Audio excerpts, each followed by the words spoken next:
प्रस्तुत है O Henry द्वारा लिखी कहानी आखिरी पत्ता।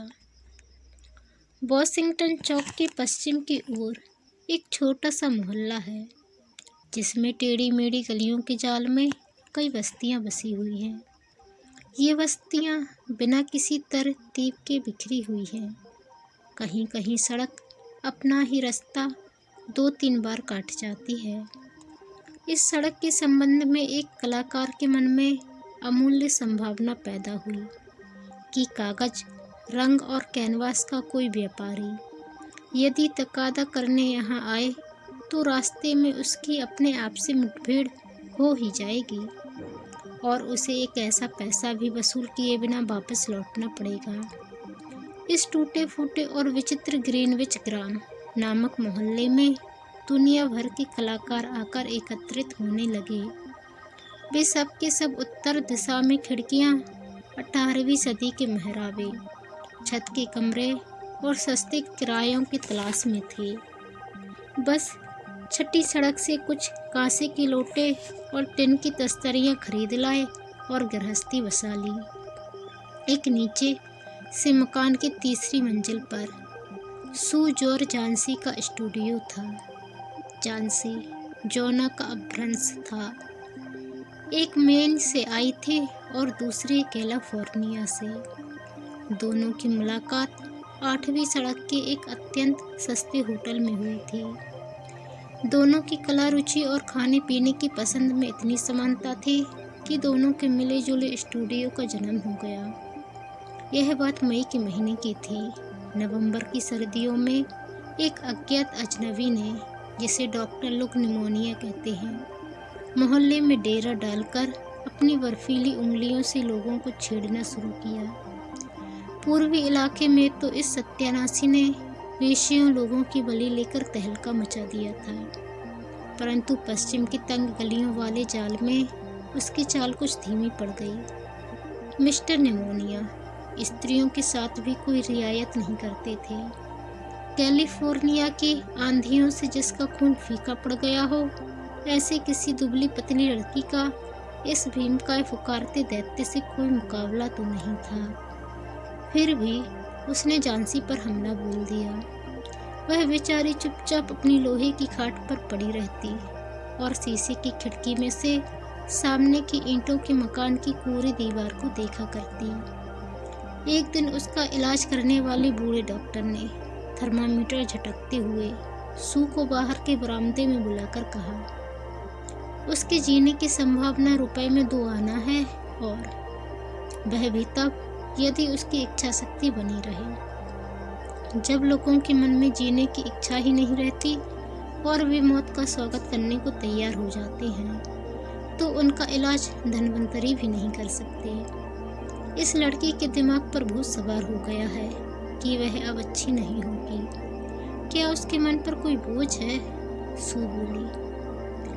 और तो कुछ नहीं, पर किसी रोज नेपल्स की खाड़ी का चित्र बनाने की उसकी प्रबल आकांक्षा है। चित्र?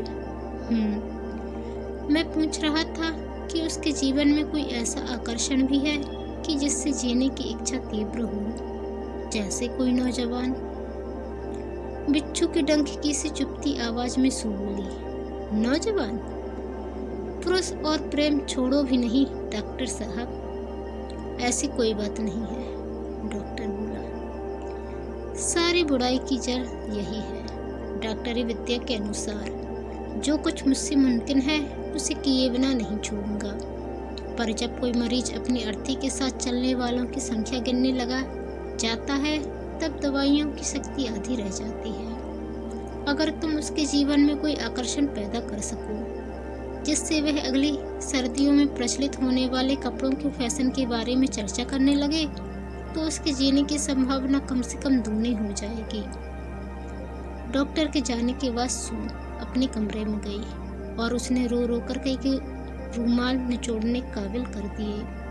कुछ देर बाद चित्रकारी का सामान लेकर वह सीटी बजाती हुई झांसी के कमरे में पहुंची। झांसी चद्दर ओढ़े चुपचाप बिना हिले डुले खिड़की की ओर देखती पड़ी थी। उसे सोई हुई जान पर उसने सीटी बजाना बंद कर दिया।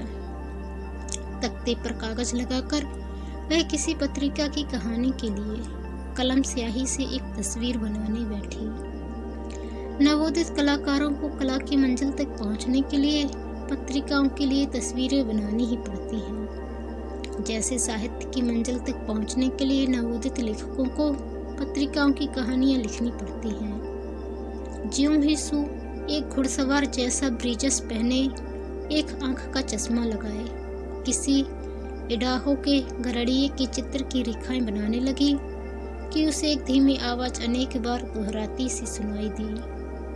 वह शीघ्र ही बीमार के बिस्तरे के पास गई। झांसी की आंखें खुली थीं। वह खिड़की के बाहर देख रही थी और कुछ गिनती बोल रही थी, लेकिन वह उल्टा जप कर रही थी। वह बोली 12 है, कुछ देर बाद 11 है, फिर 10 और 9 और तब एक साथ 8 और 7। सू ने उत्कंठा से खिड़की के बाहर नजर डाली। वहां गिनने लायक क्या था? एक खुला बंजर चौक या 20 फीट दूर ईंटों के मकान की कोरी दीवार, एक पुरानी ऐंठी हुई जड़ें निकली हुई सदाबहार की बेल दीवार की आधी ऊंचाई तक चढ़ी हुई थी। शिशिर की ठंडी सांसों ने उसके शरीर की पत्तियां तोड़ ली थी और उसकी कंकाल शाखाएं एकदम उघाड़े उन टूटी फूटी ईंटों से लटक रही थीं। सू ने कहा, क्या है जाने? अत्यंत धीमे स्वरों में झांसी बोली, 6। अब भी जल्दी जल्दी गिर रही है। 3 दिन पहले वहां करीब 100 था। उन्हें गिनते गिनते सिर दुखने लगता था। वह एक और गिरी, अब बची सिर्फ 5। 5 क्या जाने? 5 क्या? अपनी सू को तो बता। पत्तियां, उस बेल की पत्तियां। जिस वक्त आखिरी पत्ती गिरेगी मैं भी चली जाऊंगी। मुझे 3 दिन से इसका पता है। क्या डॉक्टर ने तुम्हें नहीं बताया? अत्यंत तिरस्कार के साथ सू ने शिकायत की, ओए, इतनी बेवकूफ तो कहीं नहीं देखी। तेरे ठीक होने का इन पत्तियों से क्या संबंध है? तू उस बेल से प्यार किया करती थी, क्यों? इसलिए? बदमाश, अपनी बेवकूफी बंद कर। अभी सुबह ही तो डॉक्टर ने बताया था कि तेरे जल्दी से ठीक होने की संभावना। ठीक, किन शब्दों में कहा था? हाँ, कहा था, संभावना रुपए में 14 आना है और न्यूयॉर्क में। जब हम किसी टैक्सी में बैठते हैं या किसी नई इमारत के पास से गुजरते हैं, तब भी जीने की संभावना इससे अधिक नहीं रहती। अब थोड़ा शोरबा पीने की कोशिश कर और अपनी सू को तस्वीर बनाने दे, ताकि उसे संपादक महोदय के हाथों बेचकर वह अपने बीमार बच्ची के लिए थोड़ी दवा दारू और अपने खुद के पेट के लिए कुछ रोटी पानी ला सके। अपनी आंखों को खिड़की के बाहर टिका झांसी बोली, तुम्हें अब मेरे लिए शराब लाने की जरूरत नहीं। वह एक और गिरी, नहीं, मुझे शोरबे की भी जरूरत नहीं। अब सिर्फ 4 रह गईं। अंधेरा होने से पहले उस आखिरी पत्ती को गिरते हुए देख लूं, बस फिर मैं भी चली जाऊंगी। सू उस पर झुकती हुई बोली, प्यारी झांसी, तुझे प्रतिज्ञा करनी होगी कि तू आंखें बंद रखेगी और जब तक मैं काम करती हूँ खिड़की से बाहर नहीं देखेगी। कल तक ये तस्वीर पहुँचा देनी है। मुझे रोशनी की ज़रूरत है, वरना अभी खिड़की बंद कर देती।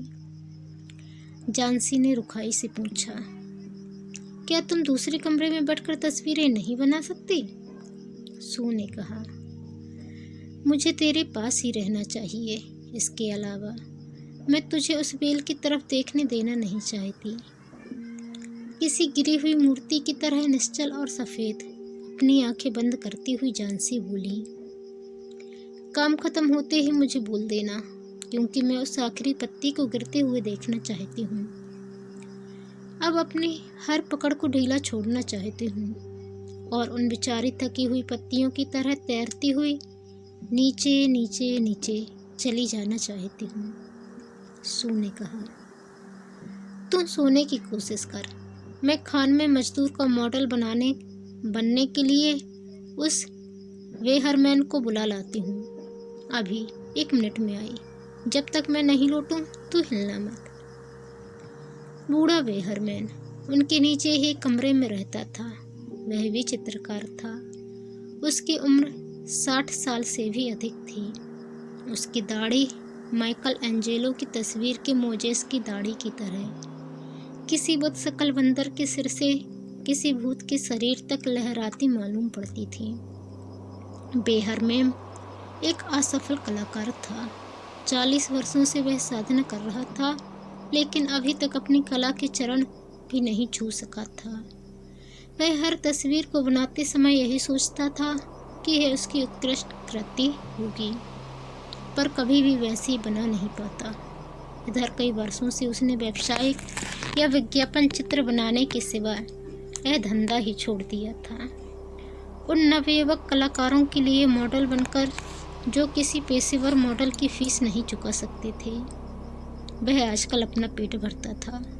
वह ज़रूरत से ज़्यादा शराब पी लेता और अपनी उस उत्कृष्ट कृति के विषय में बकवास करता जिसके सपने वह संजोता था। वैसे वह बड़ा खूंखार बूढ़ा था जो नम्र आदमियों की जोरदार मजाक उड़ाता और अपने को इन दोनों जवान कलाकारों का पहरेदार कुत्ता समझा करता। सू ने वेहरमैन को अपने अंधेरे अड्डे में पड़ा पाया। उसमें से बेर की गुठलियों सी गंध आ रही थी। एक कोने में वह कौरव कैनवस खड़ा था जो उसकी उत्कृष्ट कलाकृति की पहली रेखा का अंकन पाने की 25 वर्षों से बाट जोह रहा था।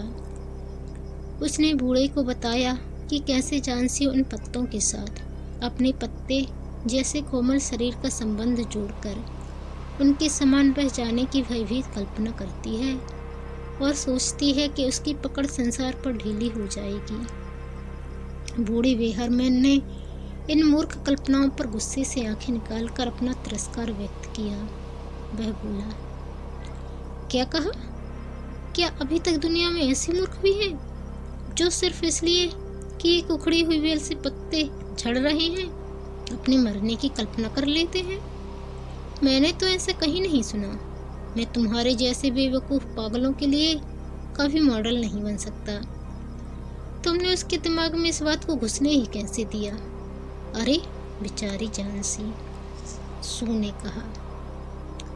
वह बीमारी में बहुत कमज़ोर हो गई है और बुखार के कारण ही उसके दिमाग में ऐसी अजीब अजीब कलुषित कल्पनाएं जाग उठी हैं। अच्छा बूढ़े वेहरमैन, तुम अगर मेरे लिए मॉडल नहीं बनना चाहते तो मत बनो, हो तो आखिर उल्लू के पट्टे ही। वेहरमैन चिल्लाया, तुम तो लड़की की लड़की ही रही।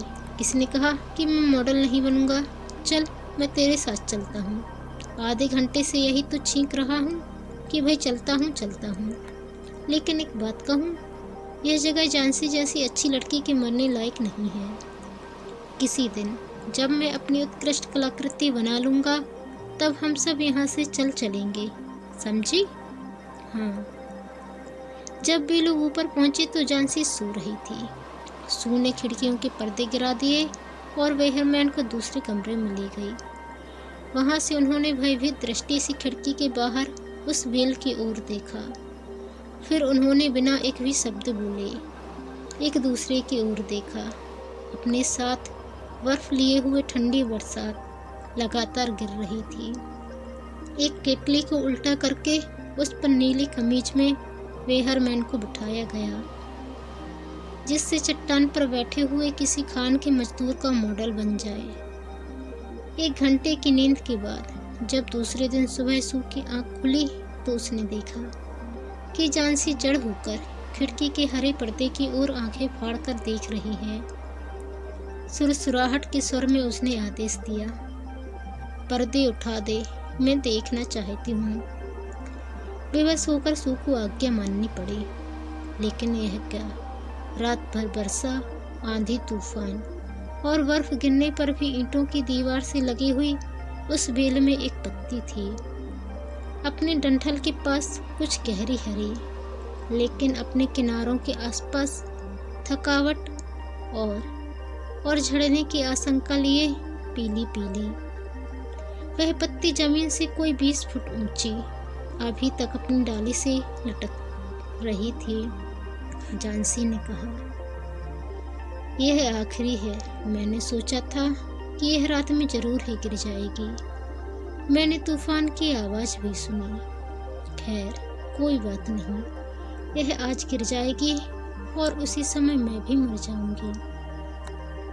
तकिए पर अपना थका हुआ चेहरा झुकाकर सू बोली, क्या कहती है पागल, अपना नहीं तो कम से कम मेरा ख्याल कर, मैं क्या करूंगी। पर झांसी ने कोई जवाब नहीं दिया। इस दुनिया की सबसे अकेली वस्तु यह आत्मा है। जब वह अपनी रहस्यमय लंबी यात्रा पर जाने की तैयारी में होती है, ज्यों-त्यों संसार और मित्रता से बांधने वाले उसके बंधन ढीले पड़ते गए, त्यों-त्यों उसकी कल्पना ने उसे अधिक जोर से जकड़ना शुरू कर दिया। दिन बीत गया और संध्या के क्षीण प्रकाश में भी दीवार से लगी हुई बेल से लटका हुआ वह पत्ता उन्हें दिखाई देता रहा। पर तभी रात पड़ने के साथ साथ उत्तरी हवाएं फिर चलने लगीं और वर्षा की झाड़ियां खिड़की से टकराकर छज्जे पर बह आईं। रोशनी होते ही निर्दयी झांसी ने आदेश दिया कि पर्दे उठा दिए जाएं। बेल में पत्ती अब तक मौजूद थी। झांसी बहुत देर तक उसी को एकटक देखती रही। उसने सू को पुकारा, जो चौके में स्टोव पर मुर्गी का शोरबा बना रही थी। झांसी बोली, सूडी, मैं बहुत ही खराब लड़की हूँ। कुदरत की किसी शक्ति ने उस अंतिम पत्ती को वहीं रोककर मुझे यह बता दिया कि मैं कितनी दुष्ट हूँ। इस तरह मरना तो पाप है। ला, मुझे थोड़ा सा शोरबा दे और कुछ दूध में जहर मिलाकर ला दे। पर नहीं, उससे पहले मुझे जरा शीशा दे और मेरे सिरहाने कुछ तकिए लगा, ताकि मैं बैठे बैठे तुझे खाना बनाते हुए देख सकूं। कोई 1 घंटे बाद वह बोली, सूडी, मुझे लगता है कि मैं कभी न कभी नेपल्स की खाड़ी का चित्र जरूर बनाऊंगी। शाम को डॉक्टर साहब फिर आए। सू कुछ बहाना बनाकर उनसे बाहर जाकर मिली। सू दे दिलबल कांपते हाथ को अपने हाथों में लेकर डॉक्टर साहब बोले, अब संभावना 8 आना मानी जा सकती है। अगर परिचर्या अच्छी हुई तो तुम जीत जाओगी। और अब मैं नीचे की मंजिल पर एक दूसरे मरीज को देखने जा रहा हूँ। क्या नाम है उसका? वेहरमैन। शायद कोई कलाकार है। निमोनिया हो गया है। अत्यंत दुर्बल और भुला आदमी है और झपट जोर की लगी है। बचने की कोई संभावना नहीं। आज उसे अस्पताल भिजवा दूंगा, वहाँ आराम ज़्यादा मिलेगा। दूसरे दिन डॉक्टर ने सू से कहा, झांसी, अब खतरे से बाहर है। तुम्हारी जीत हुई। अब तो सिर्फ पथ्य और देखभाल की ज़रूरत है। उस दिन शाम को सू झांसी के पलंग के पास आकर बैठ गई। वह नीली ऊन का एक बेकार सा गुलबंद निश्चिंत होकर बुन रही थी। उसने तकिए के उस ओर से अपनी बाहें सू के गले में डाल दी। सू बोली, मेरी भोली बिल्ली, तुझसे एक बात कहनी है। आज सुबह अस्पताल में मिस्टर वेहरमैन की निमोनिया से मृत्यु हो गई। वह सिर्फ 2 रोज बीमार रहा। परसों सुबह ही चौकीदार ने उसे अपने कमरे में दर्द से तड़पता पाया था। उसके कपड़े, यहाँ तक कि जूते भी पूरी तरह से भीगे हुए और बर्फ के समान ठंडे हो रहे थे।